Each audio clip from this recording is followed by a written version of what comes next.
Good afternoon. It's Sunday, September 11th. I'm Aryeh O'Sullivan, and this is IBA News broadcasting from Jerusalem. The world today is marking the 15th anniversary of the September 11th terror attacks, considered one of the darkest days in American history, in which nearly 3,000 people lost their lives in a series of orchestrated attacks. Here in Israel, 9/11 was marked with a special ceremony at the memorial set up by the Jewish National Fund at Emek Arazim on the outskirts of Jerusalem. It is the largest memorial site commemorating the nearly 3,000 terror victims, including 5 Israelis, outside of the United States. U.S. Ambassador to Israel Dan Shapiro said the U.S. could learn from Israel about keeping memory of victims alive. Have we done enough to ensure that the next generation and future generations fully comprehend the calamity that befell us that day, the ways it changed us, and the responsibility it imposes on us? Those who do not have your own personal memories of 9/11, I urge you, ask questions, read accounts of the event, learn the history, visit the memorials in New York and Washington and Pennsylvania, talk to families to hear about their loved ones, honor the firefighters and police officers who gave everything to save others. As mayor of Jerusalem, I know you feel the same when terror strikes our city. There's a deep sense of empathy, of understanding, of friendship between our peoples.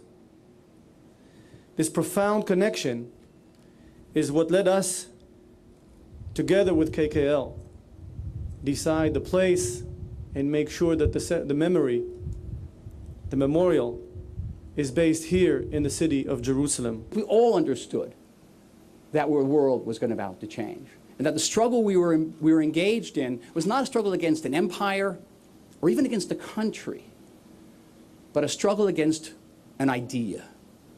And it wouldn't take 4 years or 10 years or 15 years, but that struggle would be a generational struggle, at least one generation, if not more. We in Israel, and not only Israel, understood that the same type of evil that drives a human being to put on an explosive vest and get onto a bus full of civilians in Jerusalem is the same evil that drove 2 planes into the Twin Towers or into the Pentagon or into a field in Pennsylvania then. The same evil. Prime Minister Benjamin Netanyahu marked the anniversary of 9/11 at today's cabinet meeting, saying Israel remembers the victims, embraces their loved ones, and stands with the United States and other partners in the battle against militant Islamic terror. But even as Netanyahu hailed America as Israel's greatest allies, his latest video message in English, in which he defends Jewish settlement in Judea and Samaria, drew quick condemnation from the State Department. IBA's diplomatic reporter Kalev Ben-David is here with the details. Kalev? Thanks, Aryeh. Ethnic cleansing. That's the politically loaded term used by Prime Minister Netanyahu in a video message to describe Palestinian opposition to allowing Jewish settlements to remain in any Palestinian state that might be established in the West Bank. The U.S. State Department lost no time in criticizing Netanyahu's use of the term and condemning settlement building. I'm sure many of you have heard the claim that Jewish communities in Judea, Samaria, the West Bank, are an obstacle to peace. I've always been perplexed by this notion, because no one would seriously claim that the nearly 2 million Arabs living inside Israel, that they're an obstacle to peace. That's because they aren't. On the contrary, Israel's diversity shows its openness and readiness for peace. Yet the Palestinian leadership actually demands a Palestinian state with one precondition: no Jews. There's a phrase for that. It's called ethnic cleansing. And this demand is outrageous. It's even more outrageous that the world doesn't find this outrageous. Some otherwise enlightened countries even promote this outrage. Ask yourself this: would you accept ethnic cleansing in your state? A territory without Jews, without Hispanics, without blacks? Since when is bigotry a foundation for peace? We have seen the Israeli Prime Minister's video. We obviously strongly disagree with the characterization that those who oppose settlement activity or view it as an obstacle to peace are somehow calling for ethnic cleansing of Jews from the West Bank. We believe that using that type of terminology is inappropriate and unhelpful. Settlements are a final status issue that must be resolved in negotiations between the parties. The Prime Minister's comments also spurred backlash from his domestic political opposition.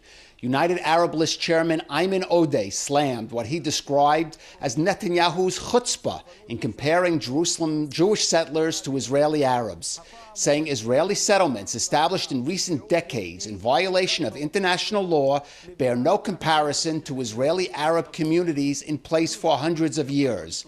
The Zionist Union Tzipi Livni said Netanyahu had actually hurt the settlements by not distinguishing between those in the major settlement blocks, which the U.S. and others have said could remain as part of Israel in a peace deal, and the more isolated settlements that lie beyond the security barrier.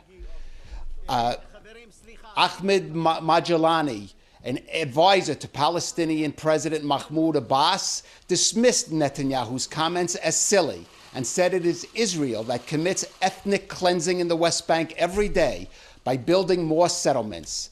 The sparring over the Prime Minister's remarks comes amid speculation that Netanyahu and Abbas may yet meet in a Moscow summit after the Russian Foreign Ministry said both sides have agreed in principle to do so.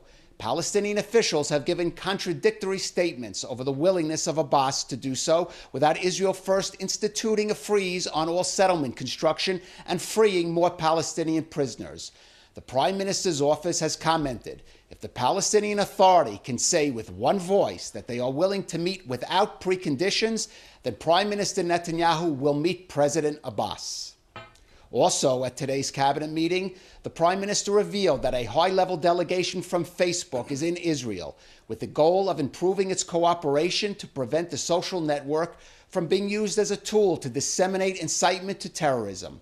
Netanyahu commented that along with many blessings, the internet has become an effective tool for spreading hate and incitement, and said he welcomed the collaboration with Facebook to try and stem this trend. RA? So, Caleb, what was the Prime Minister hoping to achieve with this video, especially with this loaded term ethnic cleansing? Well, clearly what Netanyahu wanted to do, RA, was take some of the same rhetoric the Palestinians use against Israel, and they have frequently accused Israel of ethnic cleansing in East Jerusalem and the West Bank, and then to turn it against the Palestinians. And, you know, this is a kind of tactic I think probably is inspired part by the Prime Minister's new advisor to the international media, David Keyes, who's very internet savvy and did similar things before coming to the Prime Minister's office. But perhaps the Prime Minister took it a little too far this time. So the Prime Minister will be traveling to the United States later on this month to attend the UN General Assembly. Is there a plan for him to meet with Obama, or is this video going to put an end to that plan? Well, right now there's no meeting scheduled, which is kind of late in the game. I don't know that this is necessarily going to scuttle those plans. And maybe, I mean, we know there are other tensions with President Obama. But what we've seen in the past, often at the very last minute, somehow they arrange a meeting. Keep in mind, it's an election season. Maybe President Obama will take into consideration the Democrats trying to hold on to the White House with Hillary Clinton. And in the end of the day, we'll arrange a meeting with Netanyahu. So we'll have to wait and see. Thanks a lot, Kalev. 2 mortar shells exploded inside of Israel, a spillover from the ongoing civil war in Syria. The shells exploded in the northern Golan Heights yesterday afternoon and early evening, and no damage was reported and no injuries were caused. One of the shells fell in an open area in the northern Golan Heights, and the second in the demilitarized zone between Israel and Syria. It was the 5th time in the past week that errant shells fell inside of Israeli territory, inviting an Israeli response. In retaliation, the army attacked Syrian army artillery batteries, emphasizing that it holds the Syrian regime responsible for the errant fire and will not tolerate any attempt to undermine Israel's sovereignty or security of its citizens. Meanwhile, the United States and Russia announced a ceasefire deal had been reached to bring an end to the civil war in Syria, that in the past 5 years has claimed over 500,000 lives. President Bashar Assad has agreed to the deal. IBA's Margaret Dudkevich reports. Cautious optimism is the name of the game, after some 13 hours of negotiations in Geneva led to an announcement by US Secretary of State John Kerry and Russia's Foreign Minister Sergei Lavrov of a deal being reached that will bring an end to the 5 years of conflict in the war-torn country. If all goes according to plan, a nationwide cessation of hostilities will go into effect on September 12th. Lavrov said he had secured the agreement of Bashar Assad's regime in Damascus. It was welcomed by the Syrian mainstream opposition, who said it will bring an end to the suffering of Syrian civilians. The Free Syrian Army expressed doubts over its success. Describing the situation as a quagmire of multiple warring parties, Lavrov expressed concern that some parties would seek to undermine the ceasefire, and said for that reason many of the details would remain secret in order to prevent any efforts of sabotaging the understandings reached. Expressing caution, U.S. Secretary of State John Kerry referred to the deal as an opportunity until it becomes a reality. The United States and Russia together are calling on all sides to recommit to a nationwide cessation of hostilities and to honor its previous terms. This will be effective at sundown on September 12th. Now this, I might add also, that is the beginning of the Eid holiday, and we could think of nothing more appropriate than for all the parties to come together and make Eid more meaningful to the people of Syria and the region. The agreement calls on Russia to restrain the Assad government from carrying out indiscriminate attacks in opposition-held areas. Following a 7-day period of reduced calm, the US and Russia will work together, launching airstrikes against the Islamic State and al-Qaeda-affiliated Nusra Front factions.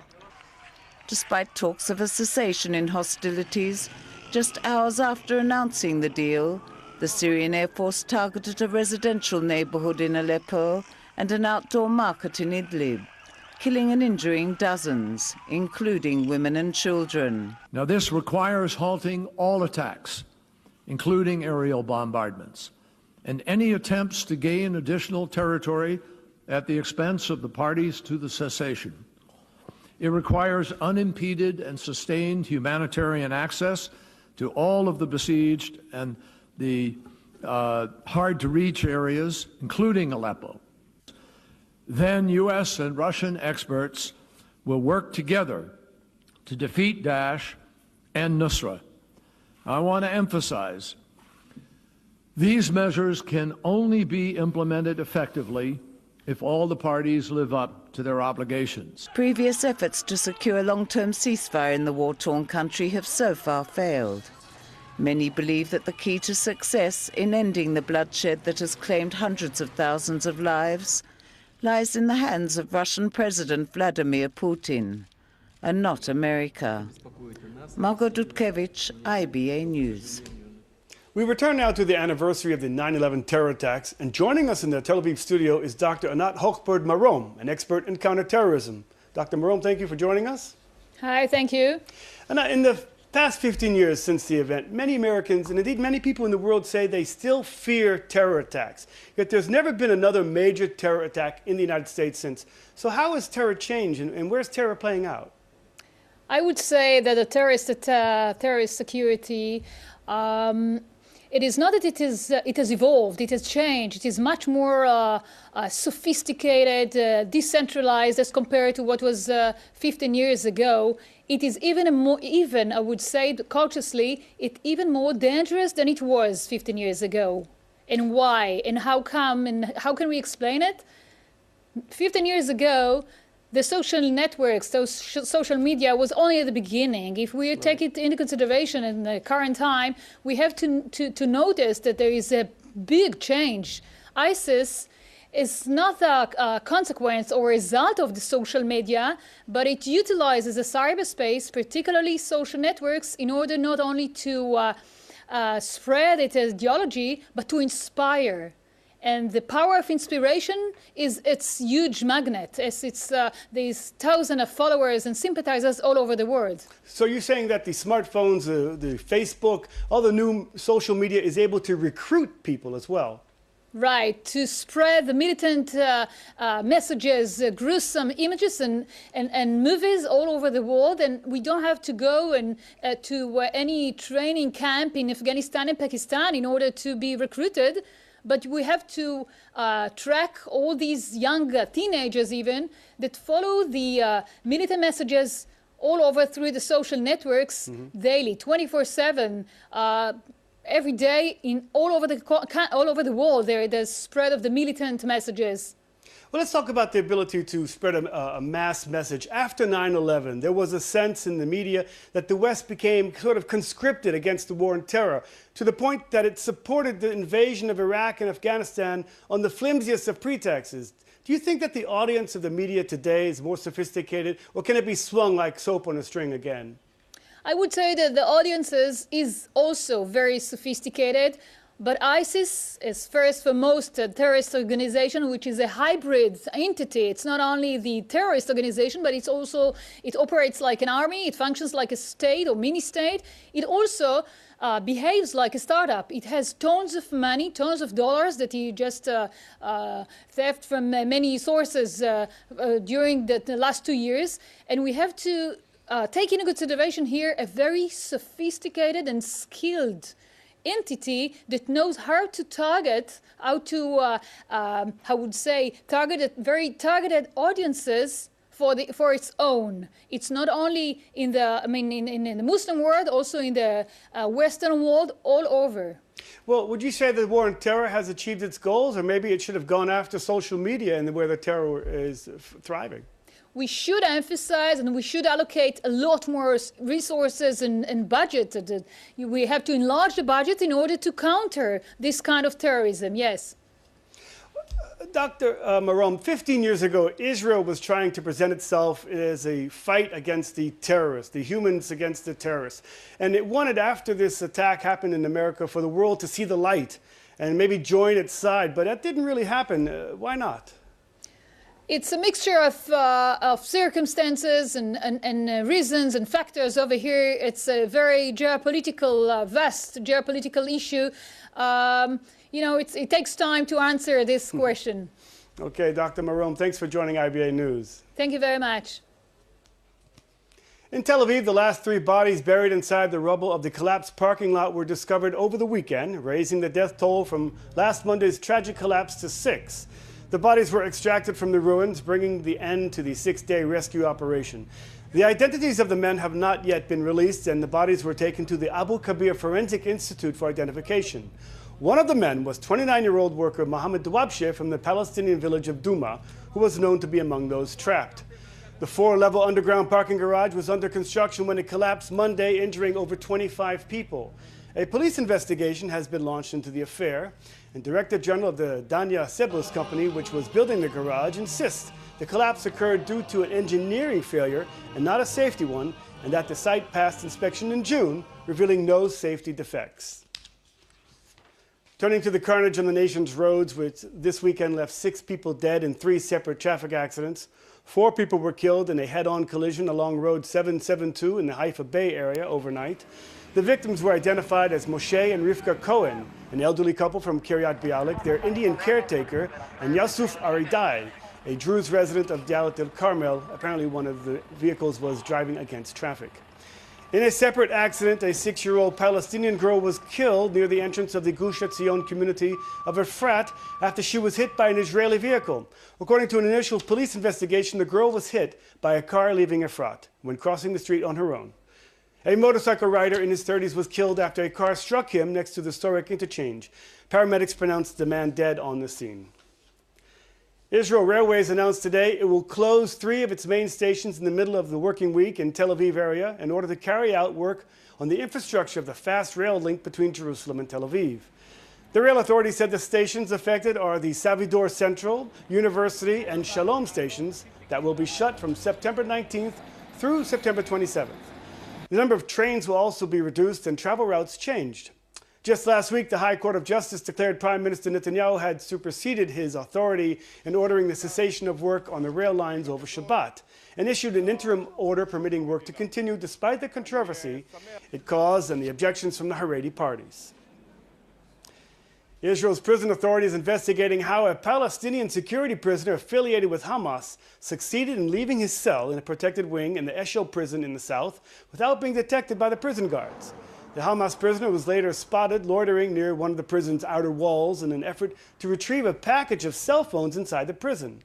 A Channel 1 report said the prisoner climbed out of his cell through the ceiling when he later was spotted.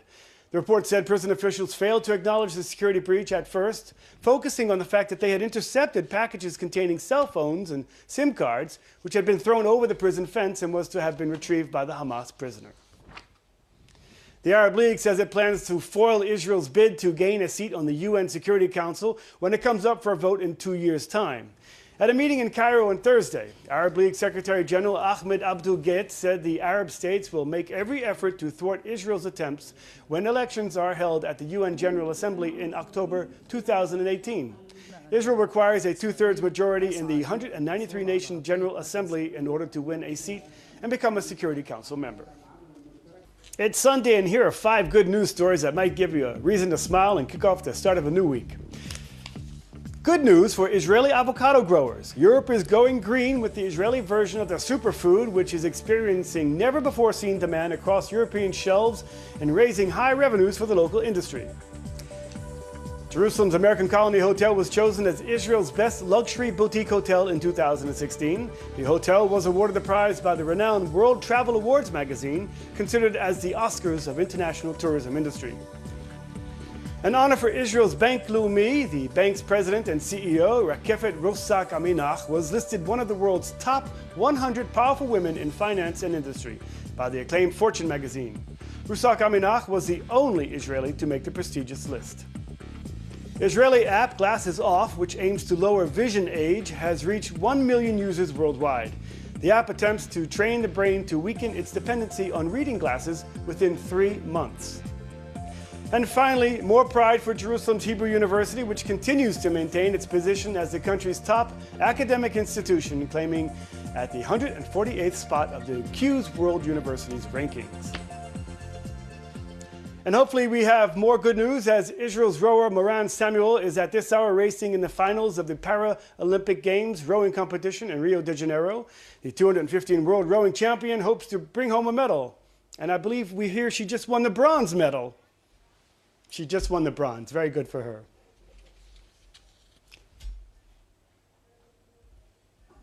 In finance, the stock exchange is down and foreign currency markets is closed for the weekend. Here are the late afternoon numbers.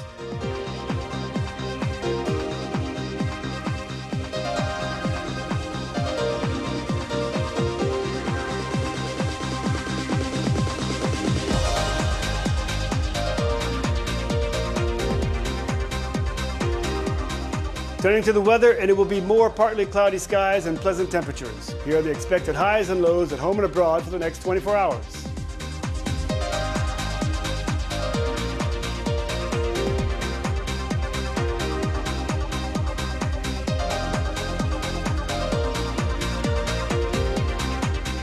That's all for today. Please join me again tomorrow when I'll be here to bring you the latest breaking news from Israel. I'm Ariel O'Sullivan, wishing you a good evening and shalom from Jerusalem.